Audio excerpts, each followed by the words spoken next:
हे स्टुडंट्स, चला आपण आता मराठीचा 4था धडा करणार आहोत. पाणी किती खोल. तर आता इथे विचारलेलं आहे ना किती खोल म्हणून प्रश्नचिन्ह दिला आहे.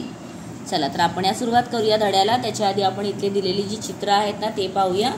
त्याच्यामध्ये बघा प्राणी दाखवलेले आहेत. तर कोण आहे सांगा पाहू. हे म्हैस आहे आणि हे कोण आहे रेडकू. चला आता आपण ह्याला सुरुवात करूया. म्हैस कडबा चघळत उभी आहे. तिचा नातू रेडकू तिच्या आजूबाजूला खेळत आहे. हा कोण आहे तिचा नातू आहे. म्हणजे मुलीचा मुलगा किंवा मग मुलाचा मुलगा असं. तुम्ही कसं तुमच्या आजी आजोबांचे नातू आहात तसं. म्हैस आता मी खरंच म्हातारी झाले. हा कडबा काही चावेना मला. रेडकाला हाक मारते. आता ती काय म्हणते की कडबा मला खायलाच होत नाहीये. मला खूप तो जड जातो खायला, चावायला होत नाहीये कारण ती म्हातारी झाली आहे ना. अरे बाळा माझं एक काम करशील. रेडकू हो सांग ना. म्हैस मी कडब्याची पेंडी तेथील नदी पलीकडच्या कडबा कुट्टीवरून कापून घेऊन ये. म्हणजे मला कडबा नीट चघळता येईल. ती काय म्हणत आहे की तू ते कापून घेऊन ये म्हणजे मला खायला सोपं जाणार.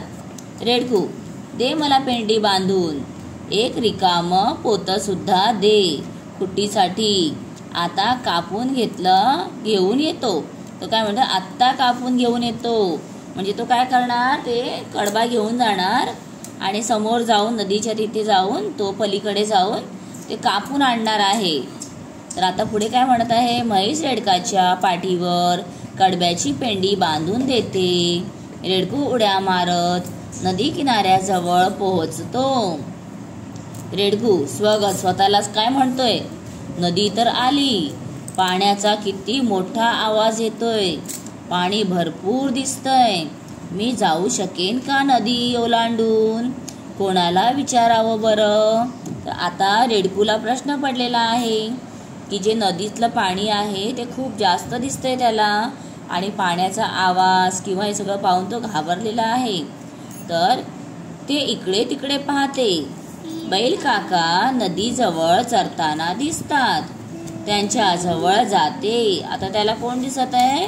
बैल काका दिसत आहेत. मग तो बैल काकांकडे आता जातोय. कशाला जाते पाहूया चला. रेडकू बैल काका मला नदी पलीकडच्या कडबा कुट्टीवर जायचंय. आजीसाठी कडबा कापून घ्यायला. पण मी नदीच्या पाण्यातून जाऊ शकेन का. नदीत पाणी जास्त दिसतंय. मला भीती वाटते. तर आता तो लहान आहे ना म्हणून त्याला पाण्याची भीती वाटत आहे. बैल अरे काळजी करू नको. गुडघ्या इतकंच तर पाणी आहे. आरामात जाशील. तर गुडघ्या इतकं म्हणजे त्याच्या पाया इतकं असं एवढं. रेडकू नदीजवळ परत येते. पाण्यात पाय टाकणार तेवढ्यात झाडावरची खारुताई त्याला हाक मारते. आता तो पाण्यात जाणारच होता. इतक्यात काय झालेलं आहे. तिथे जे झाड आहे तिथून एक खारुताई आलेली आहे. खारुताई म्हणजे स्क्विरल. खारुताई अरे वेड्या कुठे चाललास. नदीला पाणी किती आलंय. वाहून जाशील. मागे फिर. आता बघा आधी बैल काय आहे बैल काकाने सांगितलं की जा पाणी कमी आहे. पण आता खारुताई काय म्हणते पाणी खूप खोल आहे आणि कसं आहे वाहून जाशील.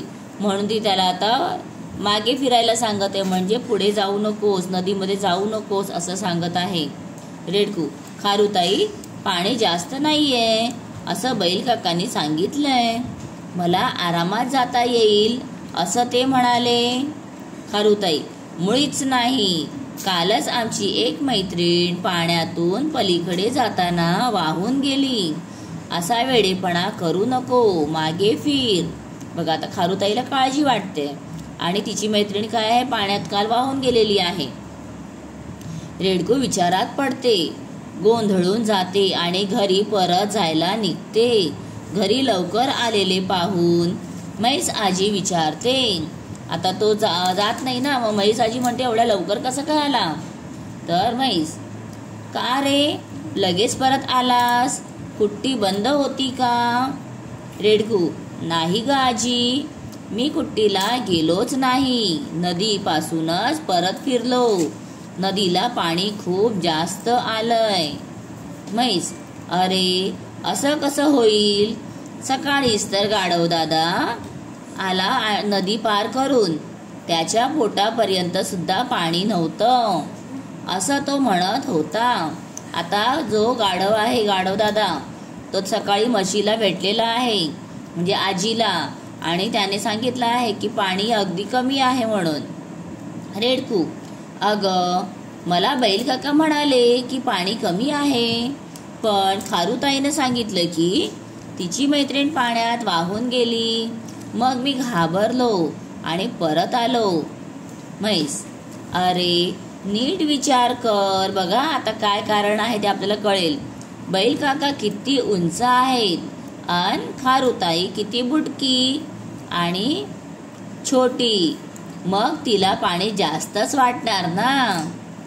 पण खारुताईपेक्षा तू मोठा आणि उंच आहेस की नाही, मग तुला घाबरायचं काय कारण?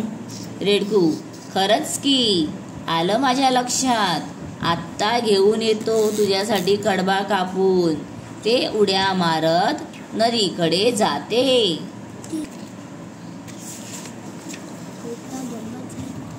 रेडकू स्वतःलाच बोलते, नदीच्या पाण्यात पाय टाकून, खरंच की पाणी खोल नाही, माझ्या गुडघ्याच्या थोडंसं वर आहे, मला सहज जाता येईल. रेडकू सावकाश नदी पार करते. पलीकडच्या काठावर पोहोचताच आनंदाने गाणे म्हणत कडबाकुट्टीच्या दिशेने जाते. तर आता ही जी कथा आहे, ही जी स्टोरी आहे ना, एक चीनी कथेवर आधारित आहे, म्हणजे चायनाची जी एक स्टोरी आहे, त्या चायनीज स्टोरीवर ही आधारित आहे आणि त्याच्यातून ही स्टोरी बनवलेली आहे. ठीक आहे मुलांनो, तर आपली उंची जशी असते, आपलं शरीर जसं असतं, त्या प्रकारे आपल्याला प्रत्येक वस्तू लहान मोठी असते. आता खारुताईपेक्षा चिमणी किती लहान आहे किंवा मग मुंगी किती लहान आहे, त्यांच्यासाठी तर ते पाणी अजूनच खोल असणार ना. तर आपण कोणतंही काम करायच्या आधी त्याबद्दल विचार करायचा.